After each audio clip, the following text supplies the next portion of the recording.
So I had this Bushnell case, and I had this like super cheap flux core welder that I got on the internet, and it's a dual voltage. It could do like 180 amps. But that was like the first wire feeder I ever got. Here's like the parts for it. It's got a little short little whip, and I upgraded the ground clamp. And honestly, this was like my main welder for like over a year. I still had my engine drive, but I would find myself using this a lot. It's just like a cheap little welder. I thought it was gonna be a piece of junk, but it ended up actually doing really good. So I learned a lot of wire feed when I was buying these little 2-pound spools. But to buy these, honestly, it's not cost effective. And I found myself wanting to get 10-pound spools. I got a 10-pound spool right here, and that's like the size difference.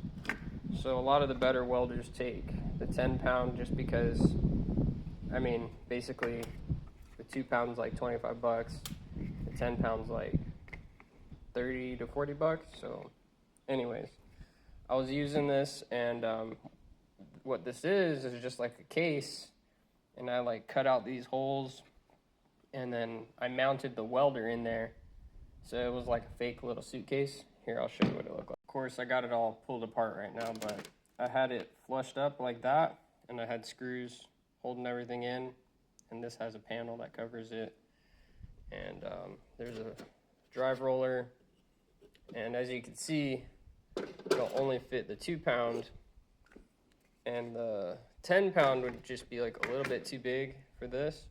I was thinking of putting like a piece where I could like mount the 10-pound, but I'd have to have the lid open. And that's what it looks like closed. And this is just like a fake little suitcase. I don't know why the TISM kicked in. Probably should never have even done this, but maybe I was just embarrassed having like a cheap looking welder, so at least this looked like, I don't know, it fooled enough people to thinking I knew what I was doing. So this is like a bigger case, right? I got this one from the Harbor Freight. It was on sale. So I got this for like 20 bucks. It'll perfectly fit the 10-pound spool in there. Well, I gotta trim this right here. But I just keep overthinking it, and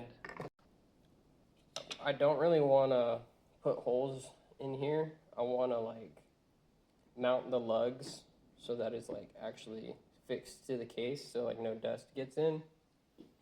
And then so I'm gonna have to like cut this all out so that it has the clearance. I'm gonna have to relocate this or add like a different pile for it to like ride on or whatever, and you know, basically have something else like right here centered up so that the 10-pound fits in there. And I do have like extra room in here, which is cool to put like roll up and put the cables and stuff. But yeah, so as I was tearing this thing apart, I realized that the lugs are like molded into the faceplate, and I already like cut the faceplate right here, so that kind of looks like shit. So now I'm just like not really working on it, but I need to finish it. And I guess it would be kind of cool because, like I said, this does do dual voltage, and I put it through a lot of welding, and it hasn't broken yet, even like looking like this. I got all the nuts and bolts over here, like in here, over here and stuff. But anyways, I wanted to put the lugs flush, and then like put the faceplate flush, and then I got some like aluminum. Maybe I'll either make like a block off plate so that I don't accidentally like touch something in here. Anyways, I guess what I'm trying to say is I was worried that I was gonna build a death trap here where just putting your hand in this sucker is like risking your life when it's plugged in. So anyways, I'm kind of having second thoughts about this, if I should even continue. But the goal was just to have a 10-pound in that sucker. Yeah, I think it's a pretty dumb idea. I should just buy a welder that can take a 10-pound, which I have my MIG welder. My MIG welder takes a 10-pound. It has a metal drive roller. It's great. But I don't want to always be changing the wire out, I guess. I'm lazy, and I want to have a dedicated flux core box just to throw in the truck if I needed to just do flux core for some reason. And then, granted, since it's like in this case, I can be like, you know, a little rough with it. Not really worried too much about it because it's just this cheap welder inside. Anyways, let me know what you think. Or actually, don't let me know what you think. Just tell me why it's a bad idea.